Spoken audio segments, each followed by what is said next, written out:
안녕하세요 여러분. 매년 반복되지만 매 시즌 치열한 의류 제작 현장, 벌써 9년째 반복되는 루틴에도 늘 긴장되는 새해예요. 중국이 있다 보면 빠르게 변화하는 풍경들이 그런 분위기를 만들어내는 듯해요. 언제 변했지 싶은 느린 듯 빠르고 큰 변화요. 오늘은 중국 시장 변화 이야기예요. 중다 원단 시장에 2025년 말에 지하철역 출구가 추가되었어요. 그리고 중대문이라고 홍맨그룹이 상가 개발을 한 것과 경쟁하는 느낌이에요. 글로벌 패션 소고, 세계 최대 의류 제작 클러스터를 기반으로 이제 브랜드 빌더가 되겠다는 광저우예요. 이렇게 건물 바로 앞으로 지하철역 입구가 생겨서 시장 조사하러 와보시면 더 편하실 거예요. 언어가 불편하실 때는 대중교통이 스트레스가 덜 하실 거예요. 물론 요즘 젊은 사장님들은 TD로 이동 잘 하시더라고요. 저는 늘 중국에서 이동은 기본적으로 배우셔야 한다고 말씀드려요. 이건 정말 기본이에요. 정보를 비교하기 위해서 필수예요. 이동도 혼자 못해서 기존 거래 처분을 저희 사무실 앞에 대기시키고 새 거래처 찾는 분들을 보면 깜짝 놀라요. 하나를 보면 열이 식어지겠죠? 지금도 기억에 남는 일화가 하나 있어요. 미팅 중에 표정이 점점 굳는 한 분이 있으셔서 어디 아프신가 화장실을 알려드려야 하나 싶어 이분은 누구시죠? 했더니 중국에서 일 봐주는 친한 동생이래요. 지금까지 열정페이 당겨 쓰고 이제 와서 한국인 디자이너 출신이라 말이 잘 통한다 하고 앉아있으니 표정 관리가 안 되실만 하죠. 조선 쪽 교포분들의 호의를 공짜로 생각하면 후불 청구서는 무섭게 나와요. 한국은 정문화가 있지만 중국은 의 문화예요. 꼭 갚아야 해요. 안갚음도 당하시는 이유예요. 친한형, 친한 동생, 비즈니스에서 가장 짜증나는 소리죠. 그 일이 기억에 남는 이유는 그 후 몇 년 뒤 누가 다가오셔서 인사를 하시는 거예요. 그때 정말 고마웠다고요. 제가 그 자리에서 아니 이건 좀 아닌 것 같다고 했거든요. 표정 변화가 그렇게 심한데 제가 거래처를 뺏는 기분이 들어서 싫었어요. 그분도 그 친한형 손절하셨대요. 하하. 제가 2026년 반응 생산 도매팀 분들과 이제 진지하게 중국 제작에 도전하기 전에 가장 기본으로 꼽는 것이 이동 그리고 위챗으로 원 부자재 리스트업 하기예요. 대형 브랜드, 중국 제작 가능 쇼핑몰 분들은 물량에서 서비스 로스, 비용 등을 감당할 수 있어요. 그런데 도매는 아니에요. 단계부터가 한 단계 더 있는데 발전을 해야겠죠?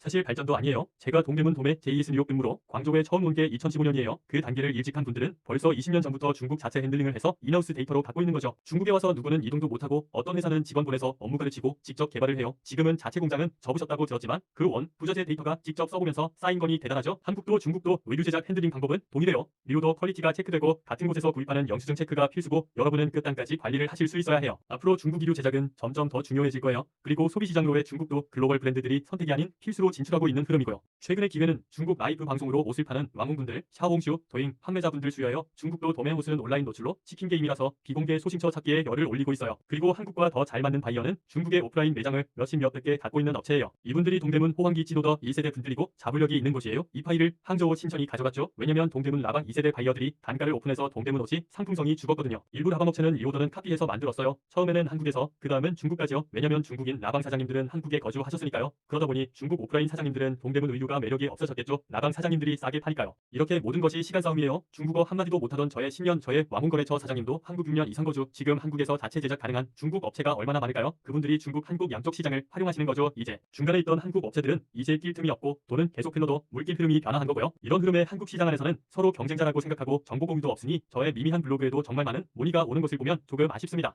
여러분 동물 다큐